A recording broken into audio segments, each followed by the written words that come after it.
6টা দোয়া এবং জিকির আছে, যেই দোয়া জিকিরগুলো কোরআন হাদিসে বর্ণিত সকল দোয়া জিকিরের খোলাসা, সারমর্ম এবং নির্যাস।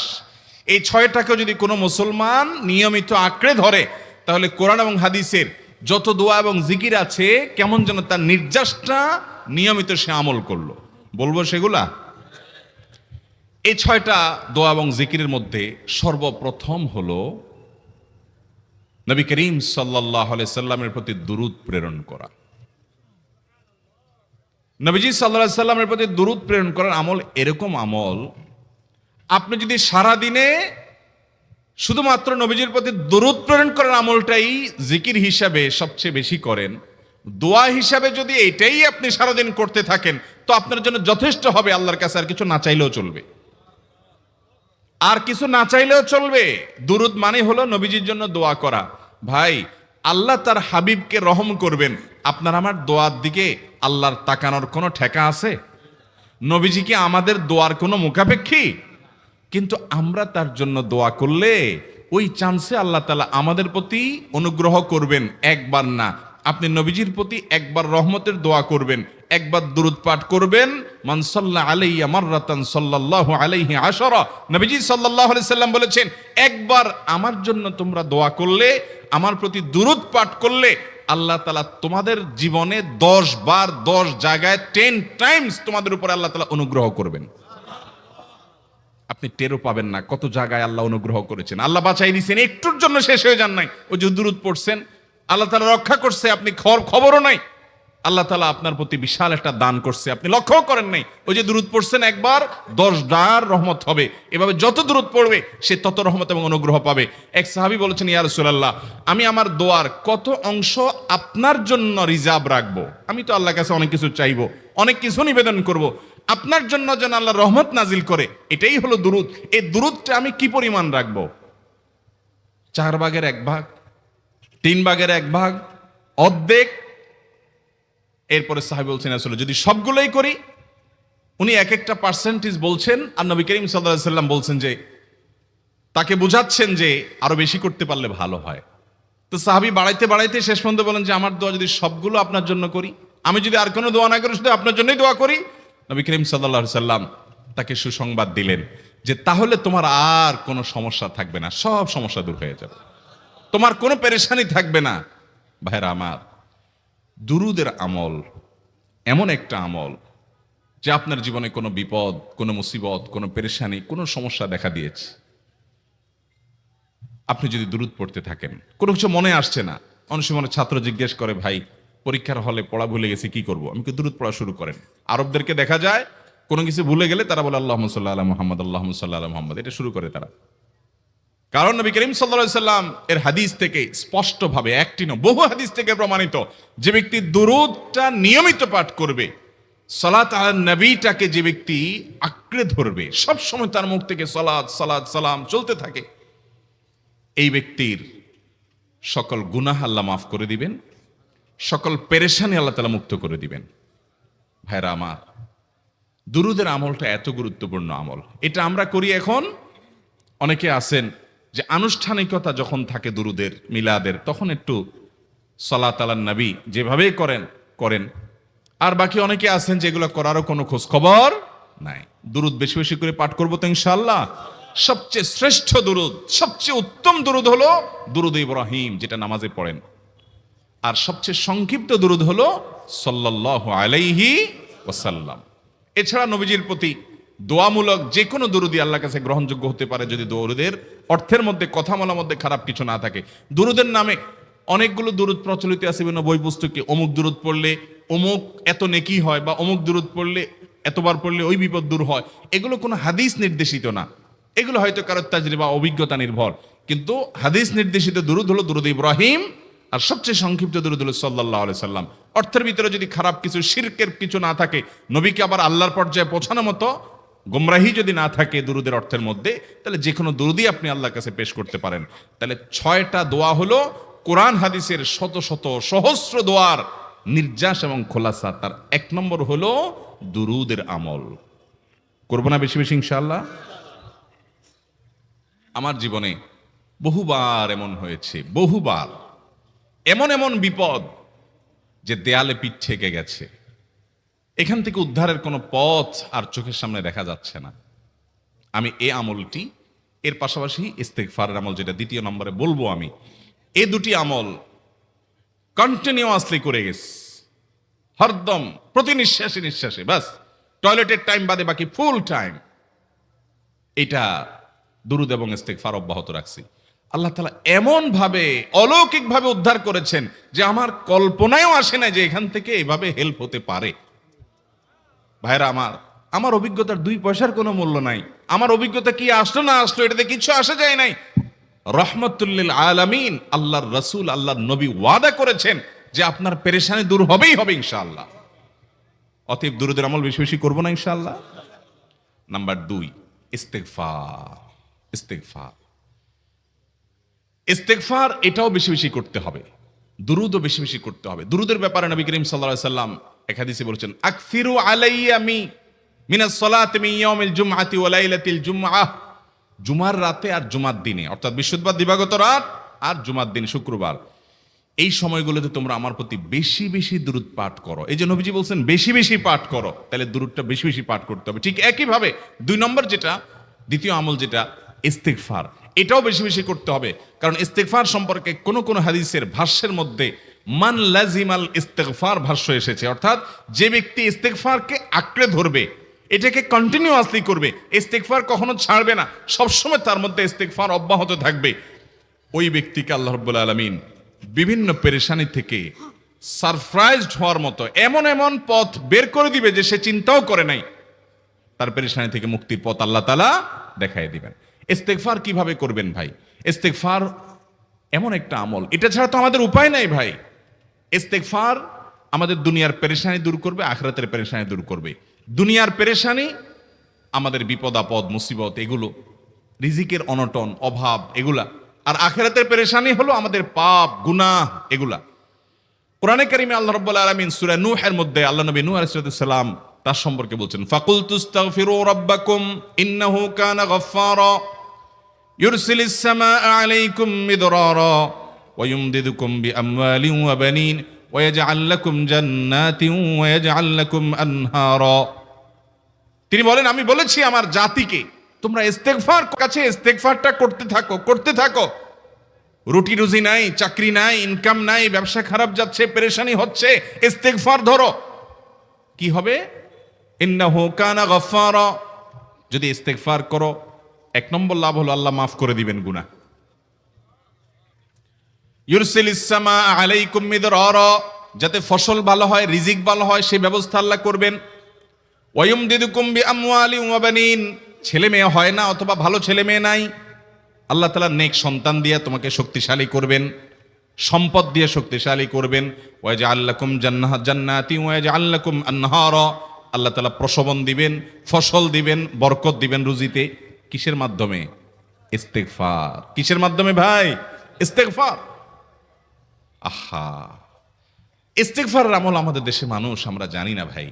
এটাও আরবদেরকে আমি দেখেছি সারাক্ষণ তারা অবসর সময়গুলোতে ইস্তেগফার করতে থাকে, আস্তাগফিরুল্লাহ ওয়া আতুবু ইলাইহি, আস্তাগফিরুল্লাহ আস্তাগফিরুল্লাহ। মানে কি? আল্লাহর কাছে আমি ক্ষমা প্রার্থনা করি, আল্লাহর কাছে আমি মাপ চাই, আল্লাহর কাছে আমি তওবা করি, আল্লাহর দিকে আমি ধাবিত হই, আল্লাহর কাছে আমি ফিরে যাই, আস্তাগফিরুল্লাহ আস্তাগফিরুল্লাহ। আপনি বসে আছেন নিরিবিলি, ভাইরা আমার, এখন আর নিরিবিলি বলতে কোনো সময় নাই, এখন আর ফ্রি টাইম নাই, এখন আর আমাদের অবসর টাইম নাই। আস্তাগফিরুল্লাহ কখন বলবো? মোবাইল টিপতে টিপতে টিপতে টিপতে, ফেসবুকের নোটিফিকেশন দেখতে দেখতে দেখতে, লাইক কমেন্ট গুনতে গুনতে আমাদের এখন কোনো ফুরসত নাই। বাহিরে তো নাই, টয়লেটে গেলেও তখন আমাদের ব্যস্ততা মোবাইল নিয়ে, ফেসবুক নিয়ে, ঘুমাইতে গেলেও আমাদের ব্যস্ততা। ও ভাই আমার, অথচ আমার হায়াত শেষ হয়ে যাচ্ছে, আমল নামার শূন্য খালি, ফেসবুক টিপাটিপিতে পরিপূর্ণ। আল্লাহর কাছে কি নিয়ে যাবেন? ইস্তেগফার করবেন তো ইনশাআল্লাহ? অবসর সময় ইস্তেগফার করবেন তো ইনশাআল্লাহ? নিরিবিলি আছেন, একাকী আছেন, ইস্তেগফার চালায় দেন। 10 সেকেন্ড টাইম পাইছেন, ইস্তেগফার শুরু করে দেন। ডাক্তারের কাছে গেছেন, ওয়েটিং এ আছেন, বসে আছেন, ইস্তেগফার করতে থাকেন। সিরিয়াল আছেন কোন কাজের, ইস্তেগফার করতে থাকেন। ডিউটিতে যাচ্ছেন, গাড়িতে, বাইসাইকেলে, বাইকে, যে কোনো ভাবে পায়ে হেঁটে ইস্তেগফার করতে থাকেন। যে কোনো অবসরের সময়গুলোকে ইস্তেগফার দিয়ে পরিপূর্ণ করে দেন। ভাইরা আমার, ইস্তেগফার সকল সমস্যার সমাধান। ইস্তেগফারের ভিতরে সবচেয়ে শ্রেষ্ঠ ইস্তেগফার হলো সাইয়্যিদুল ইস্তেগফার। সাইয়্যিদুল ইস্তেগফারটা যদি মুখস্থ না পারেন, অন্তত লিখিত ভার্সনটা পড়েন। সাইয়্যিদুল ইস্তেগফারের যে অর্থ, এটার যে মর্ম, বড় হৃদয়গ্রাহী ভাই, বড় মর্মস্পর্শী। ইমানদার এটার অর্থের দিকে তাকায় যদি পড়ে, তো তার অন্তর না গলে পারে না।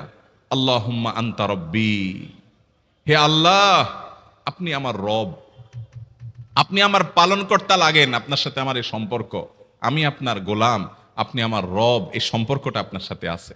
আল্লাহুম্মা আনতা রব্বি লা ইলাহা ইল্লা আন্ত, ও আল্লাহ আপনি ছাড়া আমার ইবাদত, আমার গোলামি, আমার দাসত্ব, উপাসনার উপযুক্ত আর কেউ নাই। আল্লাহুম্মা আনতা রব্বি লা ইলাহা ইল্লা আন্ত খালাকতানি, আপনি আমাকে সৃষ্টি করেছেন। ওয়া আনা আবদুক, আল্লাহ আমি আপনার গোলাম। দেখেন কিভাবে আল্লাহর সাথে সম্পর্কটার কথা বলা হচ্ছে মুহাব্বতের সাথে। খালাকতানি ওয়া আনা আবদুক, আল্লাহ আপনি আমাকে সৃষ্টি করেছেন আর আমি আপনার গোলাম। ওয়া আনা আলা আহদিকা ওয়া ওয়া'দিকা মাস্তাতা'তু, আল্লাহ আপনার সাথে যে অঙ্গীকার করেছিলাম, আলাস্তু বিরব্বিকুম, আপনি জিজ্ঞেস করেছেন।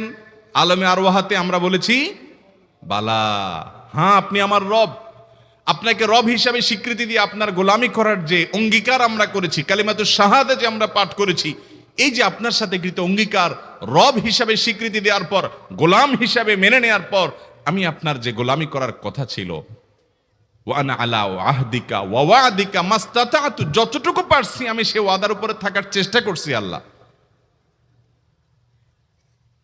ওয়া আনা আলা আহদিকা ওয়া ওয়া'দিকা মাস্তাতা'ত আবুউ লাকা বিনি'মাতিকা আলাই, আল্লাহ আমি স্বীকার করি আপনি আমার প্রতি অনেক নিয়ামত দিয়েছেন, অনেক নিয়ামত দিয়েছেন, এটা আমি স্বীকার করি। ওয়া আবুউ লাকা বিযামবি, আর আমি এও স্বীকার করি যে আল্লাহ অনেক অপরাধ, অনেক পাপ আমার দ্বারা হয়ে গেছে। ফাগফিরলি, অতএব আপনি আমাকে মাফ করে দেন। ফাইন্নাহু লা ইয়াগফিরুয যুনুবা ইল্লা আনতা, কারণ আপনি ছাড়া আর কেউ গুনাহ ক্ষমা করতে পারবে। ভাইরা আমার, অর্থের দিকে লক্ষ্য করে করে, মর্মটা বুঝে বুঝে একটু সাইয়্যিদুল ইস্তেগফার পড়েন। লেখা দেখে দেখে পড়েন, ইউটিউব থেকে দেখে দেখে পড়েন, কিন্তু পড়েন। আল্লাহুম্মা আনতা রাব্বি লা ইলাহা ইল্লা আন্ত খালাকতানি ওয়া আনা আবদুক ওয়া আনা আলা আহদিকা ওয়া ওয়া'দিকা মাস্তাতা'তু আউযু বিকা মিন শাররি আবুউ লাকা বিনি'মাতিকা আলাইয়া ওয়া আবুউ লাকা বিযামবি ফাগফিরলি ফাইন্নাহু লা ইয়াগফিরুয যুনুবা ইল্লা আনতা। এটা হলো বড় ইস্তেগফার। এত বড় ইস্তেগফার পড়তে পারেন না, কোনো পেরেশানি নাই, কোনো অসুবিধা নাই। সবচেয়ে ছোট ইস্তেগফার হলো আস্তাগফিরুল্লাহ আস্তাগফিরুল্লাহ আস্তাগফিরুল্লাহ। আল্লাহ আপনার কাছে ক্ষমা চাই, কত ভুল হয়ে যায়, কত অন্যায় হয়ে যায়। ভাইরা আমার, এটা হলো রিমুভার। ভুল করে কিছু লিখছেন, রিমুভ করে ফেলছেন, শেষ হয়ে গেছে। আপনি ঘন ঘন ইস্তেগফার পড়তে থাকেন, অগণিত ভুল হয়, অগণিত ত্রুটি হয়, বারবার ইস্তেগফার এগুলোকে সবগুলোকে শেষ করে দেয়। ভাইরা আমার, নিরাপত্তা এনে দেয়। আল্লাহ কোরআনে কারিমে বলেছেন যে আপনার রব আপনার কওমের প্রতি আযাব নাজিল করবেন না যদি আপনি থাকেন। আর যদি তারা ইস্তেগফারে রত রাখে, তাহলে গণ আযাব আল্লাহর পক্ষ থেকে আসবে। অতএব ভাইরা আমার, ইস্তেগফার বেশি বেশি করতে হবে। 6টা আমল, 6টা জিকির, দোয়া হলো শত শত হাজার দোয়া এবং জিকিরের সান্নিধ্যাসের। দ্বিতীয়টা হলো ইস্তেগফার। চেষ্টা করবো না ইনশাআল্লাহ ইস্তেগফার করার, চলতে ফিরতে আস্তাগফিরুল্লাহ ওয়া আতুবু ইলাইহি, অথবা শুধু আস্তাগফিরুল্লাহ। আরেকটা ইস্তেগফার হাদিসে বর্ণিত, আস্তাগফিরুল্লাহাল্লাযী লা ইলাহা ইল্লা হুয়াল হাইয়ুল কাইয়্যুম ওয়া আতুবু ইলাইহি ওয়া লা হাওলা ওয়া লা কুওয়াতা ইল্লা বিল্লাহ। এটাও ইস্তেগফার। তাহলে একটা বড় ইস্তেগফার, একটা মিডিয়াম, একটা ছোট, যার যেটা সুবিধা হয় এটা পড়েন। বড়টা হলো সাইয়্যিদুল ইস্তেগফার, সবচেয়ে শ্রেষ্ঠ ইস্তেগফার যেটা হাদিসে বর্ণিত হয়েছে। সাইয়্যিদুল ইস্তেগফার নবীজি সকাল সন্ধ্যা পাঠ করতেন, বিভিন্ন সময় পাঠ করতেন, রাতে পাঠ করার কথা বলতেন। সাইয়্যিদুল ইস্তেগফার পাঠ করলে আল্লাহ রাব্বুল আলামিন ওই দিনে, ওই রাতে, ওই ব্যক্তি মারা গেলে তার সব গুনাহ খাতা মাফ করে তাকে জান্নাত দিবেন ইনশাআল্লাহ। অতএব ভাইরা আমার, সাইয়্যিদুল ইস্তেগফার সবচেয়ে বড়, আস্তাগফিরুল্লাহাল্লাযী লা ইলাহা ইল্লা হুয়াল হাইয়ুল কাইয়্যুম ওয়া আতুবু ইলাইহি ওয়া লা হাওলা ওয়া লা কুওয়াতা ইল্লা বিল্লাহ। এটা হলো মাঝারি ধরনের। আর সবচেয়ে ছোট ইস্তেগফার হলো আস্তাগফিরুল্লাহ ওয়া আতুবু ইলাইহি। তাহলে 6 আমলের কয়টা গেল? 2টা। প্রথমটা হলো দুরূদ আর দ্বিতীয়টা হলো ইস্তেগফার। নাম্বার 3, এটা আমাদের বেশিরভাগ মানুষ জীবনে হয়তো শুনেনও নাই, অনেকে হয়তো শুনছেন, আমল করা হয় না। খুব সীমিত সংখ্যক আল্লাহর বান্দার আমলের তৌফিক হয়। সেটা হলো ইয়া যাল জালালি ওয়াল ইকরাম। এটা একটা জিকির, আল্লাহ তাআলাকে ডাকা, আহ্বান করা, এটাই জিকির। ইয়া যাল জালালি ওয়াল ইকরাম। নবী করিম সাল্লাল্লাহু আলাইহি সাল্লাম বলেছেন, আলিজু বিয়া যাল জালালি ওয়াল ইকরাম। তোমরা ইয়া যাল জালালি ওয়াল ইকরাম এটাকে আঁকড়ে ধরো, এটাকে নিয়মিত করো, বেশি বেশি করে বলতে থাকো এটাকে সব সময় এটাকে মুদাওয়ামাতের সাথে কন্টিনিউয়াসলি এটা বলতে থাকো, ইয়া যাল জালালি ওয়াল ইকরাম। অনেক উলামায়ে কেরাম, মুহাদ্দিসিন ইকরাম ইয়া যাল জালালি ওয়াল ইকরাম কেন নবীজি এত বেশি বলতে বলেছেন, এটার মাধ্যমে আমাদের লাভটা কি, এর ব্যাখ্যা করতে গিয়ে বলেছেন ইয়া যাল জালাল মানে হলো হে মহান, মহান বড়ত্বের অধিকারী, হে জালালের অধিকারী, হে জালাল। ওয়াল ইকরাম হে দানশীল। তাহলে প্রথম বাক্যে আল্লাহর বড়ত্বের কথা স্বীকৃতি দিয়ে প্রশংসা করা হয়, আর দ্বিতীয় বাক্যে হে দানশীল বলে আল্লাহ তাআলার কাছ থেকে চাওয়া হয় যে আপনি যেহেতু দানশীল এবং আপনি যদি মহান, অতএব আপনি আমাকে দান করেন। এটা ডাকলেই, আল্লাহকে এই বলে ডাকলেই চাওয়া হয়ে যায়। এই জন্য বেশি বেশি করে ইয়া যাল জালালি ওয়াল ইকরাম পড়তে হবে। অনেকে হয়তো নতুন শুনেছেন, আজকে থেকে শুরু করে দিবেন ইয়া যাল জালালি, সকাল বিকাল মনে থাকে না তো লিখে লিখে ওয়ালে টাঙ্গায়া দেন। বাসা বাড়িতে এমন জায়গা লিখে রাখেন তাকাইলেই নজরে পড়ে, কারণ মোবাইলে আমাদেরকে সবকিছু ভুলাই দেয়, দুনিয়ার ব্যস্ততা সব ভুলাই দেয়। এই জন্য বেশি বেশি ইয়া যাল জালালি ওয়াল ইকরাম পড়বো। 3টা হয়ে গেল। নাম্বার 4 নম্বর যে দোয়া এবং জিকির করতে নবী করিম সাল্লাল্লাহু আলাইহি সাল্লাম সব সময় আমাদেরকে উৎসাহ দিয়েছেন, অনুপ্রেরণা দিয়েছেন। এবং ইবনে সাদি রাহিমাহুল্লাহ তিনি 6টা নির্যাস দোয়া এবং জিকির যে বলেছেন, তার 4 নম্বর হলো লা হাওলা ওয়ালা কুওয়াতা ইল্লা বিল্লাহ। লা হাওলা ওয়ালা কুওয়াতা ইল্লা বিল্লাহ। লা হাওলা ওয়ালা কুওয়াতা ইল্লা বিল্লাহ, এটা হলো সারেন্ডার করা, আল্লাহর কাছে সারেন্ডার করা, আত্মসমর্পণ করা। মানে আল্লাহ ছাড়া কোনো ভালো কাজ করার ক্ষমতা কারোর নাই, করার তৌফিক দেওয়ার ক্ষমতা কারোর নাই, আর পাপ থেকে বাঁচানোরও ক্ষমতা কারণ নাই। এই জন্য আমি কেমন যেন আল্লাহর কাছে সারেন্ডার করছেন, লা হাওলা ওয়ালা কুওয়াতা ইল্লা বিল্লাহ। কোন অবস্থা, কোন সামর্থ্য, এগুলো কারোর কাছে নাই, শুধুমাত্র কার কাছে আছে? আল্লাহর কাছে আছে। এই অর্থ বুঝে আপনি লা হাওলা ওয়ালা কুওয়াতা ইল্লা বিল্লাহ বেশি বেশি পাঠ করবেন। নবী করিম সাল্লাল্লাহু আলাইহি সাল্লাম বলেছেন, তোমাদেরকে কি আমি জান্নাতের একটা ভান্ডারের খবর দিব, যেটা জান্নাতের ভান্ডার, সওয়াব টওয়াব না, সাধারণ অল্প স্বল্প সওয়াব না, পুরো জান্নাতের ভান্ডারের সন্ধান দিয়ে দিব। সাহাবা ইকরাম তো চাইতেনই সেটা। নবীজি সাল্লাল্লাহু আলাইহি সাল্লাম তখন বলেছেন যে লা হাওলা ওয়ালা কুওয়াতা ইল্লা বিল্লাহ, এটা হলো কানজুম মিন কুনুজিল জান্নাহ, জান্নাতের ভান্ডার সমূহের মধ্যে থেকে একটা বড় ভান্ডার হলো লা হাওলা ওয়ালা কুওয়াতা ইল্লা বিল্লাহ। অতএব এই আমলটাও বেশি বেশি করবেন। 4 নম্বর আমল হয়ে গেল। দুরুদের আমল 1, ইস্তিগফার আমল 2, ইয়া যাল জালালি ওয়াল ইকরাম 3, লা হাওলা ওয়ালা কুওয়াতা ইল্লা বিল্লাহ। কয়টা হলো? 4। 5 নম্বর আমল হলো দোয়া ইউনুস। দোয়া ইউনুস জানা আছে তো? লা ইলাহা ইল্লা আনতা সুবহানাকা ইন্নী কুনতু মিনাজ জালিমিন।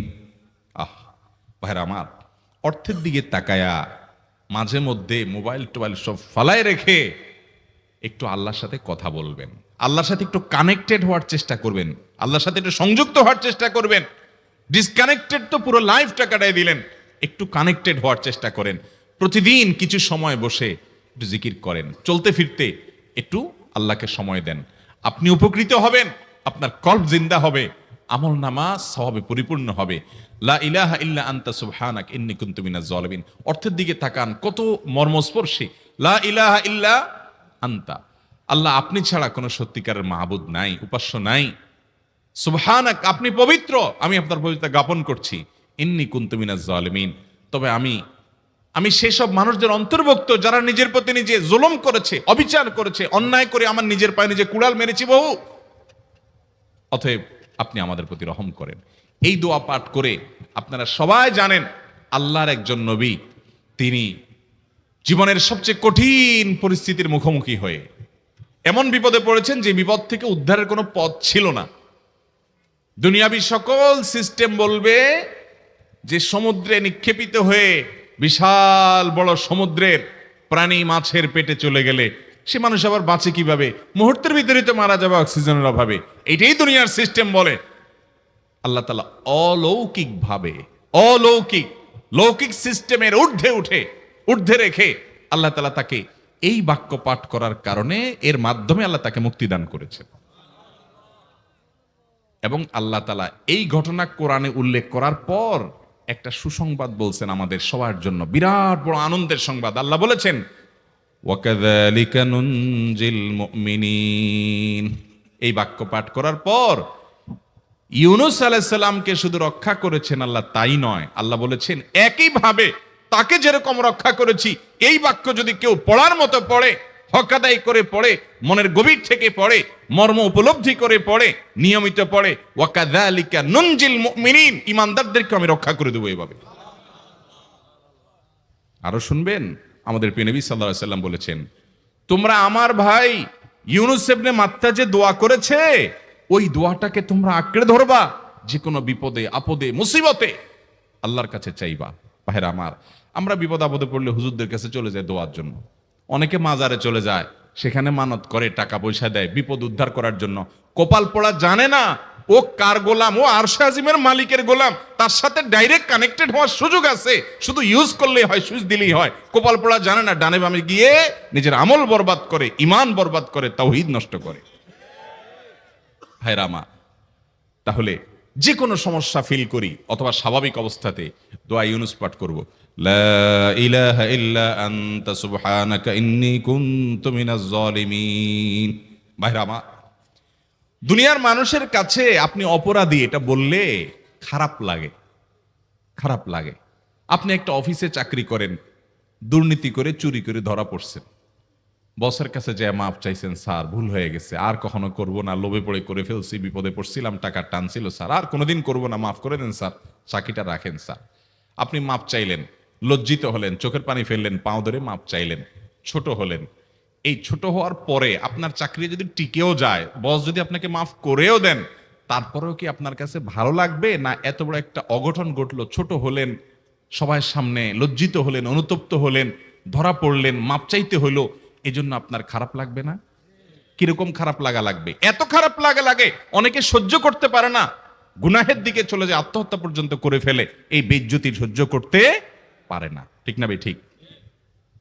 মানুষের কাছে মাপ চাইলে, মানুষের কাছে ছোট হলে মানুষের কষ্ট হয়। অদ্ভুত। আরশে আজিমের মালিকের কাছে সেজদায় পড়ে চোখের পানি ফেলে যদি স্বীকার করেন, ও মালিক, নামাজ পড়ি নাই, বড় জুলুম করেছি, কাবিরা গুনাহ করেছি, ও মালিক, হারাম জিনিস দেখে ফেলেছি, খারাপ জিনিস শুনে ফেলেছি, পাপ করেছি, অপরাধ করেছি মালিক, জাহান্নামের যে বিবরণ হাদিসে আসছে, এটা সহ্য করার ক্ষমতা আমার নাই, আপনি আমাকে মাফ করে দেন। এইভাবে যদি আল্লাহর কাছে একটু চোখের পানি ফেলে দোয়া করেন, একটু দোয়া করে দেখেন, আল্লাহর শপথ করে বলছি, আপনার জীবনে সবচাইতে আনন্দের মুহূর্ত হবে তখন যেদিন এরকম দোয়া করতে পেরেছেন, চোখের পানি ফেলতে পেরেছেন। দুনিয়ার মানুষের কাছে ছোট হলে মানুষের মনটা সংকীর্ণ হয়, ছোট হয়, মানুষ অপমান বোধ করে, খারাপ লাগে। মালিকের কাছে যদি কেউ মাপ চায়, চোখের পানি ফেলে, ইস্তেগফার করে, ছোট হয়, তাহলে তার অন্তরে আরো আনন্দ অনুভব হয়। সালহাতু সঙ্গে বুদি দিল খরাশ, আজমুদে এক জামানা খাকে বাস। পাথর হয়ে বহুকাল ছিলে ভাই, কিছু কালের জন্য একটু মাটি হও, আসো, একটু মাটি হয়ে দেখো। পাথর হয়ে তুমি যতটা আনন্দিত হয়েছো, পুলকিত হয়েছো, পরিতৃপ্ত হয়েছো, আরশে আজিমের মালিকের শপথ করে বলছি, আল্লাহর কাছে মাটি হয়ে, ছোট হয়ে, তুচ্ছ হয়ে, অপমানিত হয়ে, ক্ষমা চেয়ে, ইস্তেগফার করে তুমি যখন লা ইলাহা ইল্লা আনতা সুবহানাকা ইন্নী কুনতু মিনাজ জালিমিন, নিজে পাপ করেছো এটা স্বীকার যখন করবে, তখন আল্লাহ তাআলা শুধু মাফ করবেন না, তোমাকে ঈমানের স্বাদ দিবেন, তুমি সাথে সাথে অন্তরে সেটা অনুভব করবা। ভাইরা আমার, আল্লাহর দিকে ধাবিত হব তো ইনশাআল্লাহ, গুনাহের, পাপের, অপরাধের পথ ছেড়ে আসবো তো ইনশাআল্লাহ। লা ইলাহা ইল্লা আনতা সুবহানাকা ইন্নী কুনতু মিনাজ জালিমিন। কোরআন হাদিসের নির্যাসের 5 নম্বর আমল দোয়া ইউনুস। নবীজি সাল্লাল্লাহু আলাইহি সাল্লাম বলেছেন, আমার ভাই ইউনুস আলাইহিস সালাম তিনি আল্লাহর কাছে এটা পড়ে যেরকম বিপদ থেকে রক্ষা পেয়ে গেছেন, তোমরা আমার ভাই ইউনুস আলাইহিস সালামের দোয়াটা বেশি বেশি পড়বা, ওইটাকে তোমরা আঁকড়ে ধরবা, তোমাদেরকে আল্লাহ তাআলা উদ্ধার করবেন। আল্লাহ কোরআনে ওয়াদা করেছেন, ওয়া কাযালিকা নুনজিল মুমিনিন, এভাবে আমি ঈমানদারদেরকে রক্ষা করব। অতএব ভাইরা আমার, বিপদ আপদে ওই মাজারে দৌড় দিবেন না, হুজুরের কাছে দোয়া চান, এটাতে দোষের কিছু নাই, কিন্তু সবকিছুর আগে আপনি নিজে নিজের মালিকের কাছে চান। আমরা অনেকে দোয়া করি না, কেন করি না? আমরা মনে করি যাই রে, আমি এত গুনাহগার মানুষ, আমার দোয়া কবুল হবে, এই জন্য হুজুরের কাছেই শুধু যায়, যে হুজুর যদি কিছু বলে দেয়। আল্লাহর কাছে ডাইরেক্ট চাইলে যে পাওয়া যাবে, এটা অনেক মুসলমান বিশ্বাস করে না, ভালো করে জানে না। ভাইরা আমার, আল্লাহ কোরআনে বলেছেন, উদউনি আস্তাজিব লাকুম, তোমরা আমার কাছে দোয়া করো, আমি কবুল করব, ওয়াদা করেছেন আল্লাহ তাআলা। আমার রব কি ওয়াদার খেলাফ করে? আমাদের রব ওয়াদার খেলাফ করে? ইন্নাহু লা ইউখলিফুল মিআদ, তিনি ওয়াদার খেলাফ করেন না। তিনি বলেছেন তোমরা দোয়া করো, হালাল বক্ষণ থাকে, যদি হালাল উপার্জন যদি থাকে, শরীরে যদি হারাম যদি না থাকে, শর্ত আদায় করে দোয়া যদি করেন, দোয়া করে আবার হুলস্থুল যদি না করেন, তাড়াহুড়ো যদি না করেন, দোয়া করে আল্লাহর কাছে দরখাস্ত জমা দিয়ে দেন, দুরূদ পাঠ করেন, শর্ত আদায় করে দোয়া করেন, আপনি যত অপরাধী হন, যত গুনাহগার হন, যত পাপিষ্ঠ হন, আল্লাহ আপনার দোয়া কবুল করবে। আচ্ছা ভাই, আমরা যত খারাপ হই, আপনি নামাজ পড়েন না, আপনি ফিল্ম দেখেন, আপনি হারাম জিনিস দেখেন, আপনি অনেক খারাপ কাজ করেন, গালিগালাজ করেন, মানুষের হক মারেন, যত খারাপ আপনি হন, আপনি ইবলিসের চেয়ে বেশি খারাপ হতে পারবেন? ইবলিসের চেয়ে বেশি খারাপ হওয়ার সুযোগ আছে? খারাপের বাপ সে, তার মতো খারাপ তো আপনি চাইলেও হতে পারবেন না, ঠিক না ভাই? ঠিক। আচ্ছা, এই ইবলিস আল্লাহর কাছে দোয়া করছে কখন? এমন সময় যখন আল্লাহ তাকে নির্দেশ করছে সিজদা করো, আদমের সম্মানে। সেই নির্দেশ সে লঙ্ঘন করেছে, ডাইরেক্ট আল্লাহর সামনে সরাসরি লঙ্ঘন, সরাসরি বিদ্রোহ। আপনার সামনে আপনার ছেলে, আপনার কর্মচারী, আপনার কাজের লোক ডাইরেক্ট যদি একটা জিনিস বলে পারবো না, কি পরিমাণ মেজাজ আপনার গরম হবে চিন্তা করেন। অথচ আপনিও মানুষ, সেও মানুষ, আর আল্লাহ হলেন সৃষ্টিকর্তা, এ হলো সৃষ্টি। সে যুক্তি দেখায়, খালাক্তানি মিন নার ওয়া খালাক্তাহু মিন তিন, আমারে আগুন থেকে তৈরি করছেন, তারে মাটি থেকে তৈরি করছেন, আমি কেন তারে সিজদা করব? তর্ক যুক্তি হাজির করে আল্লাহর নির্দেশকে আল্লাহর সামনে লঙ্ঘন করেছে। কত ডেঞ্জারাস সিচুয়েশন বুঝেন, কি পরিমাণ রাগ আল্লাহ রাব্বুল আলামিন হওয়ার কথা। তার তো গুণবাচক নাম শুধু রহমান রহিম না, তার গুণবাচক নাম আছে কি? কাহার, জব্বার। তো আল্লাহ রাব্বুল আলামিনের এই গুণবাচক নামও তো আছে, তিনি হচ্ছে প্রচন্ড রকমের কাহারের অধিকারী। তো আল্লাহর সামনে ডাইরেক্ট তার আদেশকে লঙ্ঘন করেছে, হঠকারিতা দেখিয়েছে, অহংকার করেছে, দম্ভ দেখিয়েছে, এত বড় বেয়াদবি করেছে। ওই টাইমে আল্লাহ তাআলা তো রাগ হওয়ার কথা। ওই রাগের সময়, ওই কঠিন সময় ইবলিস যখন আল্লাহ তাকে বললেন, যাও ফখরুজ মিনহা ফাইন্নাকা রাজিম, জান্নাত থেকে বের হও, তুমি বিতাড়িত, আল্লাহ রাগ হয়ে তাকে জান্নাত থেকে বের করে দিলেন। ভাইরা আমার, এই রকম সময় পর্যন্ত ইবলিস দোয়া করে বসছে। কি দোয়া করছে? রব্বি আনজিরনি ইলা ইয়াউমি ইউবআসুন, আল্লাহ আমাকে সুযোগ দেন, কিয়ামত পর্যন্ত হায়াতটা দেন আমারে, দোয়া করে বসছে। কিন্তু আল্লাহ তাআলা কি করছেন? আল্লাহ বলছেন, তো বড় সাহস তোর বেটা, মাত্র সিজদা করতে বলছেন করলি না, কমবখত, আবার দোয়া করস? আল্লাহ সেটা বলেন নাই। আল্লাহ কি করছেন? ইন্নাকা মিনাল মুনজারিন, যাও তোমাকে সুযোগ দেয়া হলো। সুবহানাল্লাহ। ইবলিস যদি আল্লাহর রাগ হওয়ার মতো সময়ে, ক্রোধ হওয়ার মতো সময়ে আল্লাহর সামনে আল্লাহর সরাসরি অবাধ্য হয়ে আল্লাহ তাকে বের করে দিচ্ছেন, বিতাড়িত শয়তানকে, ওই টাইমে যদি দোয়া করার পর ইবলিসের দোয়া কবুল হয়, ও মুসলমান, আপনি আল্লাহর গোলাম হিসেবে নিজেকে স্বীকার করেন, আপনি যত পাপিষ্ঠ হন না কেন, আপনার দোয়া কেন কবুল হবে না? আল্লাহর কাছে দোয়া করবো না ইনশাআল্লাহ? ইবলিসই আমাদেরকে বুঝায়, ফুসলায়, তুই কোন মুখে দোয়া করবি আল্লাহর কাছে? তোর নামাজের ঠিক নাই, তোর ইবাদতের ঠিক নাই, এত আকাম কুকাম করস ফেসবুকে, ইউটিউবে, তোর মতো 2 নম্বর একটা মানুষ, কোন মুখে আল্লাহর কাছে দোয়া করবি? থাক, দোয়া করিস না, আমি কেমনে এই মুখ নিয়ে দোয়া করবি? এটা যখন আপনার মনের ভিতরে আসে, তখন বুঝবেন যে মিস্টার ইবলিস অ্যাক্টিভ হয়ে গেছে আপনার শরীরে। কথা কি বুঝাতে পারছি? আল্লাহর কাছে দোয়া করবেন তো ইনশাআল্লাহ। এই 6টা দোয়া জিকিরের 5 নম্বর দোয়া ইউনুস, অর্থ সহকারে বুঝে বুঝে আল্লাহর কাছে চাইবেন এবং দোয়া করবেন। 6 নম্বর হলো সুবহানাল্লাহ, আলহামদুলিল্লাহ, লা ইলাহা ইল্লাল্লাহ, আল্লাহু আকবার। এই বাক্যগুলো দেখবেন ঘুরে ফিরে নবী করিম সাল্লাল্লাহু আলাইহি ওয়াসাল্লাম সারাদিন পড়তেন। 5 ওয়াক্ত নামাজের পরে 33 বার দেখবেন। আবার দেখবেন সকাল সন্ধ্যায় সুবহানাল্লাহি ওয়া বিহামদি 100 বার, সুবহানাল্লাহি ওয়াল হামদুলিল্লাহি আল্লাহু আকবার 100 বার। আবার এগুলো মাঝে মধ্যে 10 বার, রাতের শোয়ার সময় 33, 34 বার। বিভিন্ন সময় দেখবেন ঘুরে ফিরে এই সুবহানাল্লাহ, আলহামদুলিল্লাহ, লা ইলাহা ইল্লাল্লাহ, আল্লাহু আকবার, এগুলো একটা মিজানের পাল্লাকে পরিপূর্ণ করে দেয়। কোনোটা আসমান এবং জমিনের মধ্যবর্তী জায়গায় সওয়াব দিয়ে পরিপূর্ণ করে দেয়। এত বেশি ফজিলতপূর্ণ জিকির। এই জন্য পুরো কোরআন হাদিসের দোয়া এবং জিকিরের নির্যাসের শেষ এবং 6 নম্বর হলো বেশি বেশি করে দিন রাত 24 ঘন্টা যখন সুযোগ পাবেন, যেখানে যেখানে হাদিসে যে সংখ্যা বলা আছে ওটাতে করবেনই, ওর বাইরেও বেশি বেশি করে সুবহানাল্লাহ, আলহামদুলিল্লাহ, লা ইলাহা ইল্লাল্লাহ, আল্লাহু আকবার বেশি বেশি করব না ইনশাআল্লাহ।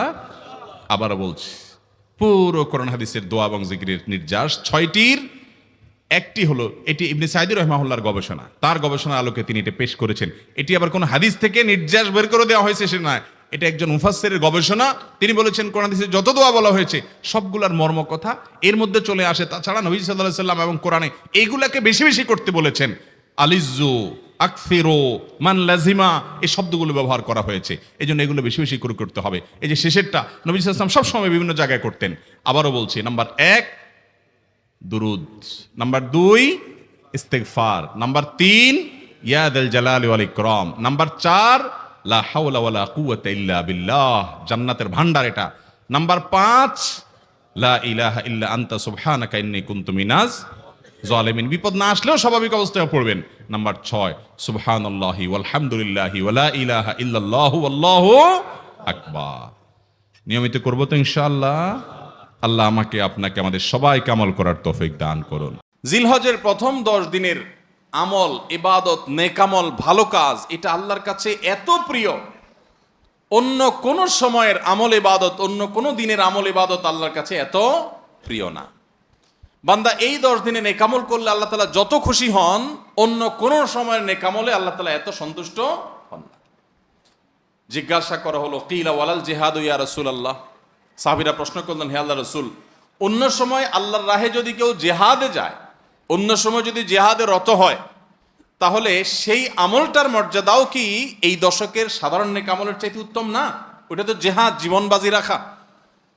এই সময়ের সাধারণ নেকামলের চাইতে অন্য সময়ের জিহাদটাও কি উত্তম না?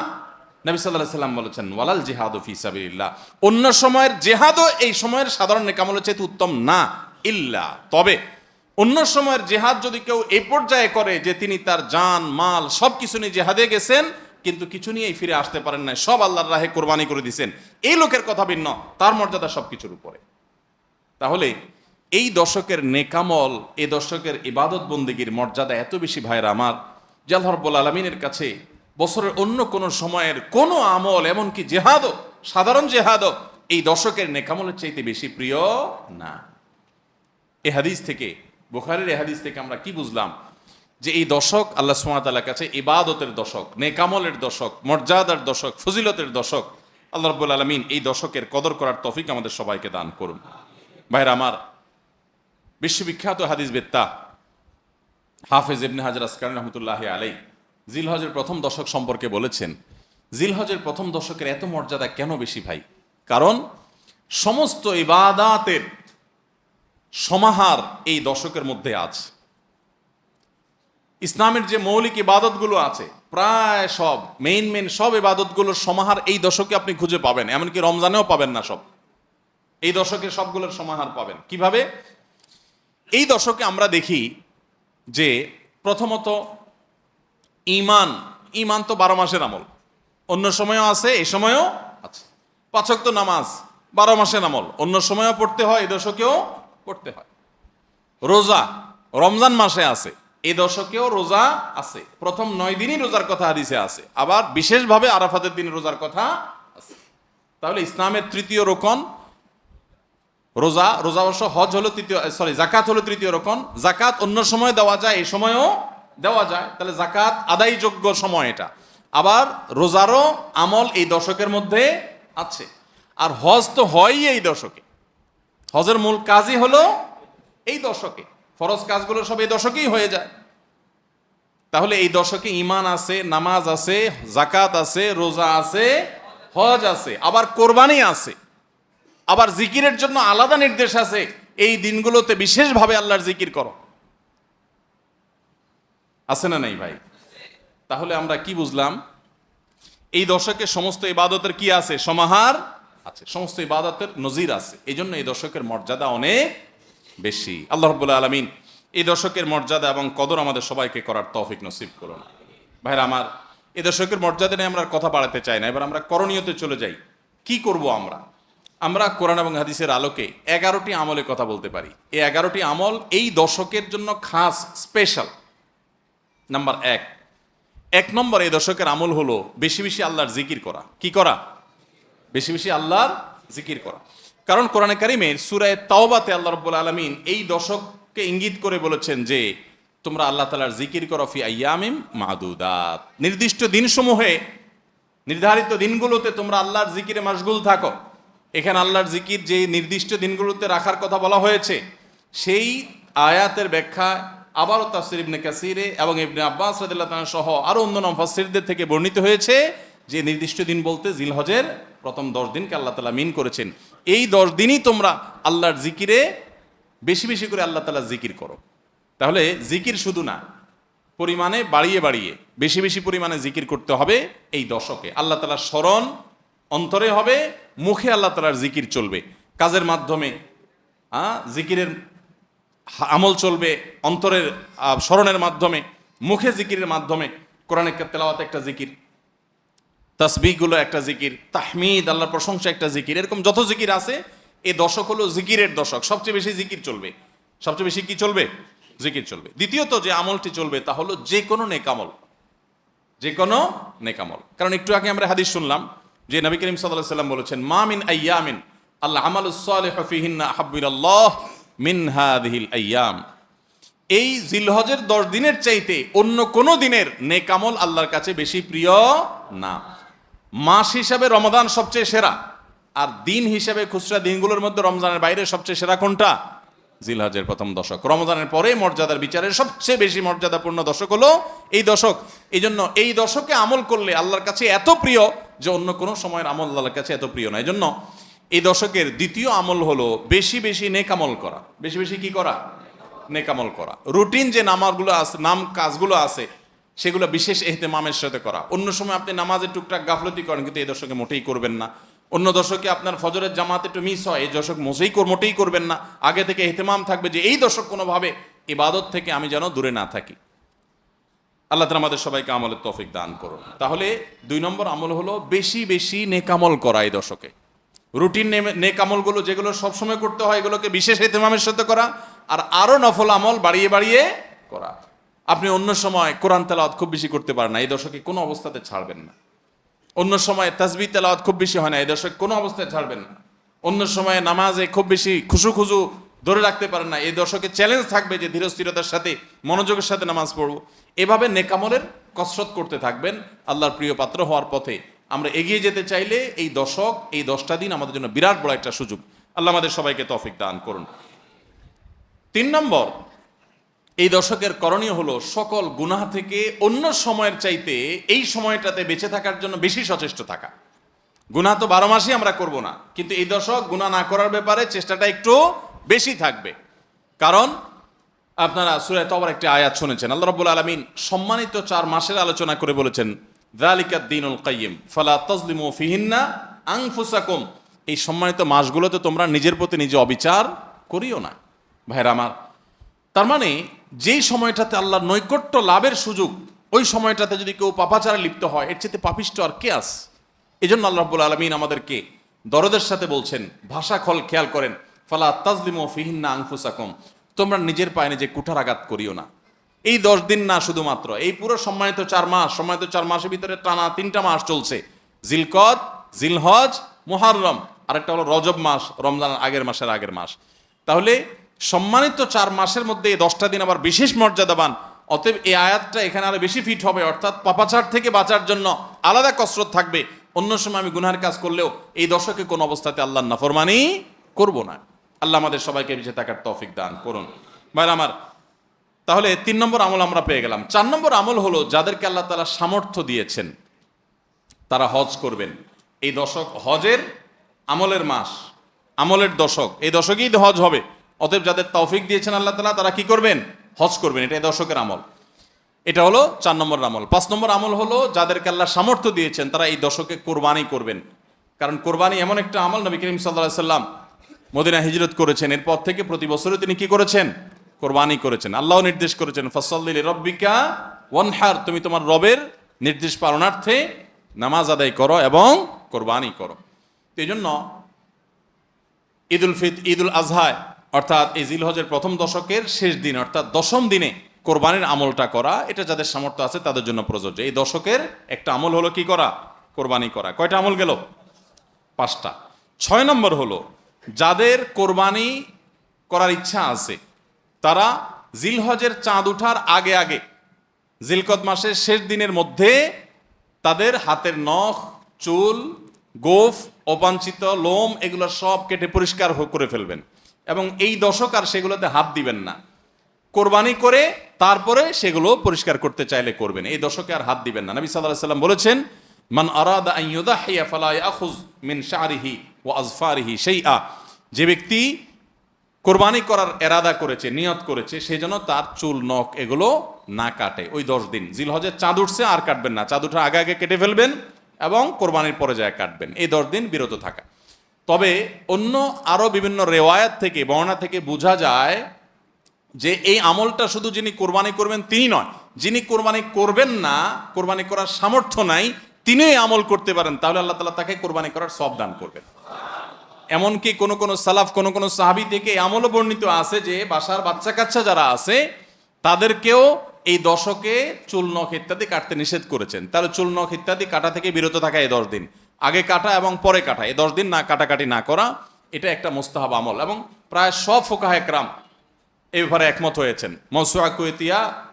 মওসুআ ফিকহিয়া কুয়েতিয়ার মধ্যে লেখা হয়েছে যে ইত্তাফাকাল ফুকাহা, সব ফকিহগণ প্রায় একমত যে এই দশকে যিনি কোরবানি করবেন তিনি তো বটেই, কোরবানি যিনি করবেন না তাদের তরফ থেকেও চুল, নখ এগুলা কাটা থেকে বিরত থাকা মুস্তাহাব। তাহলে 6 নম্বর আমল গেল চুল, নখ ইত্যাদি এই দশক না কেটে থাকা।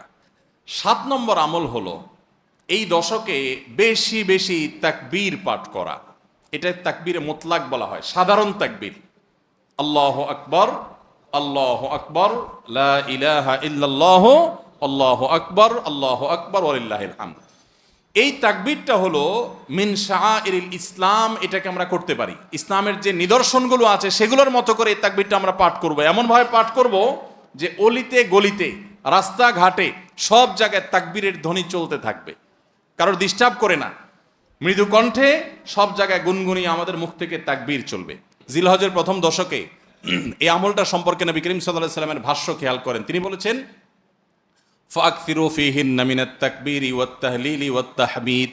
জিলহজের প্রথম দশক যখন শুরু হয় তোমরা বেশি বেশি করে তাকবীর পড়ো, বেশি বেশি করে তাহমিদ পড়ো, বেশি বেশি করে তাহলিল পড়ো, অর্থাৎ আল্লাহু আকবার, আল্লাহু আকবার, লা ইলাহা ইল্লাল্লাহ, আল্লাহু আকবার, আল্লাহু আকবার, লিল্লাহিল হামদ, এটা বেশি বেশি করে পাঠ করো। এটা নবী সাল্লাল্লাহু আলাইহি ওয়াসাল্লাম নির্দেশ করেছেন। তাহলে কয় নম্বর আমল গেল? 7 নম্বর আমল বেশি বেশি করে তাকবীর, তাহমিদ, তাহলিল পড়া। 8 নম্বর আমল হলো এই তাকবীর, তাহমিদ, তাহলিলটাই বিশেষভাবে পড়া। 7 নম্বরটা হলো সাধারণভাবে রাত দিন যতক্ষণ পারেন বেশি বেশি পড়বেন, কোনো সময় ফিক্স নাই, এবং 10 দিন ফুল। আর 8 নম্বর আমল হলো এই তাকবীরটাই নির্দিষ্ট সময় নির্দিষ্ট দিনগুলোতে বিশেষভাবে পড়া। সাধারণভাবে তো পড়বেনই, আর বিশেষভাবে পড়বেন। বিশেষভাবে কখন? আইয়ামে তাশরিকে। আইয়ামে তাশরিক কাকে বলা হয় ভাই? জিলহজের 9 তারিখ ফজরের পর থেকে নিয়ে জিলহজের 13 তারিখ আসর পর্যন্ত, জিলহজের 9 তারিখ ফজর থেকে নিয়ে জিলহজের 13 তারিখ আসর পর্যন্ত প্রত্যেক নামাজের পর সবাই যার যার জায়গা, পুরুষরা সরবে আর মা বোনরা বাসা বাড়িতে নীরবে তারা তাকবীর পাঠ করবেন, আল্লাহু আকবার, আল্লাহু আকবার, লা ইলাহা ইল্লাল্লাহ, আল্লাহু আকবার, আল্লাহু আকবার, ওয়ালিল্লাহিল হামদ। প্রত্যেক নামাজের পরে একা একা পড়েন আর জামাতে পড়েন, সর্বাবস্থা। জামাতে পড়লে ইমামের সাথে তাল মিলায় পড়তে হবে জরুরি না, প্রত্যেকে যার যারটা শেষে পড়বেন। মনে থাকবে তো ইনশাআল্লাহ? তাহলে 8 নম্বর আমল হলো আইয়ামে তাশরিক, অর্থাৎ জিলহজের 9 তারিখ থেকে 13 তারিখ পর্যন্ত প্রত্যেক নামাজের পরে তাকবীরগুলো জোরে জোরে পাঠ করতে থাকবো ইনশাআল্লাহ। 9 নম্বর আমল হলো জিলহজের 1 তারিখ থেকে 9 তারিখ পর্যন্ত এই 9 দিনই নফল রোজা রাখা। এই 9 দিনই নফল রোজা রাখা। এই 9 দিন নফল রোজা রাখা সম্পর্কিত একটা হাদিস পাওয়া যায়, এবং এই 9 দিনের নফল আমল সম্পর্কে মওসুআ কুয়েতিয়া কুয়েতিয়া, কুয়েত থেকে প্রকাশিত ফিকহ বিশ্বকোষ, সেখানে বর্তমান সময়ের সবচাইতে অথেন্টিক ফতোয়ার কিতাবগুলোর মধ্যে থেকে, প্রসিদ্ধ কিতাবগুলো থেকে একটা, ফতোয়ার কিতাবগুলো থেকে মওসুআ ফিকহিয়া কুয়েতিয়া, সেখানে লেখা হয়েছে যে ইত্তাফাকাল ফুকাহা, সমস্ত ফকিগণ এই ব্যাপারে একমত যে জিলহজের 1 তারিখ থেকে 9 তারিখ পর্যন্ত এই 9 দিনই রোজা রাখা মুস্তাহাব। এই 9 দিন রোজা রাখা মুস্তাহাব। বিভিন্ন বর্ণায়ও এটি প্রমাণিত হয়, যদি সে বর্ণাগুলো কোনো কোনো সনদ দিয়ে মুহাদ্দিসরা কেউ আপত্তি তুলেছেন, কিন্তু ফুকাহে কেরাম এ ব্যাপারে রেকমেন্ড করেছেন যে এই 9 দিন রোজা রাখা মুস্তাহাব। যেহেতু জিলহজের প্রথম 10 দিনের পুরো 10 দিনই ইবাদত আল্লাহর কাছে প্রিয়, অতএব নফল আমল, রোজাও একটা নফল আমল, সেই হিসাবে রোজাটা অটোমেটিকও চলে আসে। এজন্য 9 নম্বর আমল হলো জিলহজের 1 থেকে 9 তারিখ পর্যন্ত এই দিনগুলো কি করা? রোজা রাখা। 10 নম্বর আমল হলো স্পেশালি, বিশেষভাবে আরাফার দিনে, অর্থাৎ জিলহজের 9 তারিখে রোজা রাখা।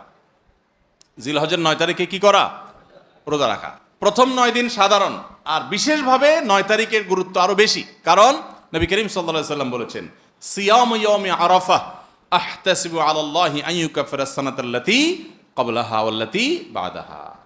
আরাফাত দিনের রোজা, অর্থাৎ জিলহজের 9 তারিখের রোজা, এই রোজার সম্পর্কে আল্লাহর কাছে আমার ধারণা, আল্লাহর প্রতি নবী সাল্লাল্লাহু আলাইহি সাল্লাম বলছেন যে আমার ধারণা যে এই রোজার বিনিময়ে আল্লাহ তাআলা 1 বছর পূর্বের আর 1 বছর পরের, অর্থাৎ আগামী 1 বছর এবং গত 1 বছরের গুনাহ আল্লাহ তাআলা মাফ করে দিবেন। আমরা এই পর্যন্ত যত ফজিলতের কথা শুনেছি, পিছনে গুনাহ মাফ করে দিবেন, গত 1 বছর গুনাহ মাফ করে দিবেন, সারাদিনে গুনাহ মাফ করে দেওয়া হবে, এরকম বিভিন্ন হাদিস আমরা শুনেছি, কিন্তু এরকম কোন হাদিস কেউ হয়তো আমরা এই হাদিস ছাড়া আরেকটা হাদিস শুনি নাই যে 1 বছর অগ্রিম গুনাহ মাফ করবেন। যদি আল্লাহ তাআলা কাউকে হায়াত দেন, তিনি 1 বছরের গুনাহ মাফ পেয়ে যাবেন। কোন কোন হাদিস বেত্তাগণ বলেন যে হাদিসের মধ্যে ইশারা পাওয়া যায় যে কেউ যদি আরাফাতের রোজা রাখার তৌফিক পায়, হয়তোবা আগামী 1 বছর হায়াত পাওয়ার তৌফিক হবে তার। যদিও এটা জাস্ট একটা ব্যাখ্যা, এটা এমন না যে হাদিসে বলা হয়েছে আলাদা গ্যারান্টি দিয়ে, এরকম না। অতএব এর ব্যত্যয় ঘটলে করতে পারে। কথা বুঝে আসছে ভাই? তো এই জন্য এই আরাফাত দিনের রোজা এটা আমরা মিস করব না ইনশাআল্লাহ। তাহলে 10 নম্বর আমল গেল জিলহজের 9 তারিখের রোজা। 11 নম্বর আমল হলো ঈদুল আজহার সমস্ত সুন্নাতগুলো আমল করা। ঈদুল আজহার অনেকগুলো সুন্নাত আছে না, এই সুন্নাহগুলো সবগুলো আমল করা। ঈদুল আজহার যে সুন্নাহগুলো আমল সাধারণত হয় না, গোসল আমরা করি, সুগন্ধি আমরা ব্যবহার করি, আলহামদুলিল্লাহ, অন্য অনেক সুন্নাত আমরা আমল করি, কিন্তু যে সুন্নাতের আমল সাধারণত হয় না তার ভিতরে একটা হলো ফজরের নামাজ মহল্লার মসজিদে এসে পড়া, ভোর রাতে আগে আগে উঠা। অন্য সময়ের চাইতে ঈদের দিন ফজরে মুসল্লি আরও আমাদের মসজিদে কম থাকে, কারণ চাঁদ রাইতে তামাশা করে বেড়ায়, ফজর নামাজ মিস হয়ে যায়। তো ইমানদার সেটা করতে পারেন না। ঈদের সুন্নাহটা বিশেষভাবে আদায় করার চেষ্টা করা দরকার, অর্থাৎ জামাতের সাথে ফজর নামাজ পড়া দরকার, আগে আগে উঠা দরকার। ঈদের দিনের সুন্নাতগুলোর মধ্যে থেকে একটা। আরেকটা সুন্নাত আমাদের অবহেলিত, আদায় হয় না, সেটা হলো ঈদুল আজহা হোক আর ঈদুল ফিতর হোক, ঈদের নামাজ মাঠে পড়ার চেষ্টা করা দরকার। কোথায়? মাঠে। মাঠ এখন কম, বিশেষ করে শহর এলাকাতে মাঠ একটু কম, কিন্তু যেগুলো আছে সেগুলোও যদি সঠিকভাবে সবগুলোকে ব্যবহার করা হয় তাহলে অনেক জায়গায় সুন্নাহ জিন্দা হয়। আমরা ঈদের নামাজ মসজিদে পড়ি, কেন পড়ি? একটা অজুহাত দেই, মাঠ কম। এই অজুহাত সব ক্ষেত্রে গ্রহণযোগ্য না এবং সঠিক না। অনেক জায়গায় মাঠ থাকা সত্ত্বেও মানুষ মসজিদে নামাজ পড়ে, কারণ সব মহল্লার মানুষ আলাদা আলাদা নিজেরা একটু মাতবরি করতে চায়। আমরা আবার আরেক জায়গায় নামাজ পড়তে যাবো, আমাদের একটা বাঁকাওয়াতি থাকে। এই রোগ মসজিদে মসজিদে ঢুকে গেছে, মসজিদ কমিটির লোকদের মধ্যে রোগ ঢুকে গেছে। তারাই কোরবানি করতে রাজি না যে আমরা এখানে জমাত করব না, চল আমরা সবাই মিলে বড় একটা মাঠে করি। বড় মাঠে কয়েক মসজিদের মুসল্লিরা একসাথে নামাজ আদায় করার যে সৌন্দর্য আছে, এই সৌন্দর্য মসজিদের মধ্যে ঈদের নামাজ পড়ার মাধ্যমে নাই। এই জন্য ভাইরা মাঠে ঈদের নামাজ জিন্দা করার চেষ্টা করতে হবে ইনশাআল্লাহ। চেষ্টা করা যাবে না ইনশাআল্লাহ? তাই বলে আবার রাস্তাঘাট আটকায় মানুষের অসুবিধা হয় সেভাবে করে ঈদের নামাজ ব্যবস্থা করেন না। হ্যাঁ, যদি কোনো রাস্তা এরকম হয় যে না এ রাস্তা বিকল্প বহু রাস্তা ডানে বামে আসে, মহল্লার রাস্তা, কারোর কোনো অসুবিধা হবে না, তাহলে সেখানে হতে পারে শর্ত সাপেক্ষে। কিন্তু সাধারণত রাস্তা নয়, বরং আমাদের নামাজ পড়তে হবে কোথায়? মাঠে। এবং ঈদের নামাজ মসজিদে আদায় করবেন না, মাঠে আদায় করবেন। এই আওয়াজটা সর্বত্র তোলা দরকার। শহর তো বটেই, গ্রামে পর্যন্ত এখন প্রত্যেক মসজিদে মসজিদের নামাজ হয়। কেউ কাউকে মানতে রাজি না, কেউ কাউকে মানতে রাজি না। আরেক জায়গায় ঈদগাহে নামাজ পড়বো, আমাদের ইজ্জত থাকে নাকি? তো এই লোক ইসলাম বুঝে নাই। ঈদের জামাত হবে অনেক বড় জামাত, সেখানে বহু মসজিদের মুসল্লিরা আসবে, এটার মধ্যেই সৌন্দর্য, পুরো মহল্লার মানুষের সম্মিলন ঘটবে। এই সুন্নাতটা আদায় হয় না। ঈদুল আজহার আরেকটা সুন্নাত অবহেলিত, সেটা হলো ঈদুল আজহায় আমরা জানি যে প্রথম খাবার ঈদুল আজহার কোরবানির গোশত দিয়ে হবে, এটা সুন্নাত। ওমর রাদিয়াল্লাহু তাআলা থেকে একটা রওয়ায়াত বর্ণিত আছে যে আল্লাহ তাআলার উদ্দেশ্যে কোনো কিছু দান করলে এটা নিজে ভোগ করা যায় না। যায়? আপনি আল্লাহ রাস্তার জন্য, আল্লাহকে খুশি করার জন্য আল্লাহর ওয়াস্তে কিছু দিয়ে দিয়েছেন, এটাকে নিজে খাওয়া যায়? আর এটা আপনি গরিবকে দিয়ে দিবেন, মসজিদে দান করলে মসজিদকে দিয়ে দিবেন, আপনি নিজে ভোগ করতে পারবেন না। শুধু কোরবানি এবং আকিকা এই দুইটা আমল আছে যে এই দুইটা আমল আল্লাহকে খুশি করার জন্য জবাই করার সময় বলছেন বিসমিল্লাহ আল্লাহু আকবার, আল্লাহুম্মা লাক মিনকা ওয়ালাক, আল্লাহ আপনার তরফ থেকে আবার আপনার উদ্দেশ্যেই কোরবানি করলাম, আমার কোনো ধান্দা নাই। অথচ আবার ঠিকই ওইটার গোশতটা আল্লাহ আপনাকে খেতে দিয়েছেন, কারণ এটা আল্লাহর পক্ষ থেকে সাদাকা, আল্লাহর পক্ষ থেকে মেহমানদারি, যে আল্লাহ আপনার থেকে কবুল করেছেন এবং বলেছেন বান্দা আমি বুঝে পাইছি, এবার তোমাকে দিছি, তুমি খাও। তো এই জন্য আল্লাহর মেহমানদারি দিয়ে দিনের প্রথম খাবার গ্রহণ করা, যাতে করে ক্ষুধার্ত থেকে খাবারের প্রতি আগ্রহী হন আপনি এবং আল্লাহর মেহমানদারি দিয়ে প্রথম খাবার খান আপনি, এটা সুন্নাত। এই জন্য ঈদুল আজহার দিন আমরা কোনো কিছু না খেয়ে থাকবো, রাতে খেয়ে যে শোবো, এরপরে আর কোনো কিছু খাবো না, ঈদগাহে আসবো না খেয়ে, কোরবানির পশুর গোশত বানায়া রান্না করে ওইটা দিয়ে প্রথম খাবার খাবো ইনশাআল্লাহ। আল্লাহ তাআলা আমাদের সবাইকে এই সব সুন্নাহগুলো মেনে চলার তৌফিক দান করো। তাহলে 11 নম্বর আমল হলো ঈদুল আজহার সব সুন্নাহগুলা পালন করা।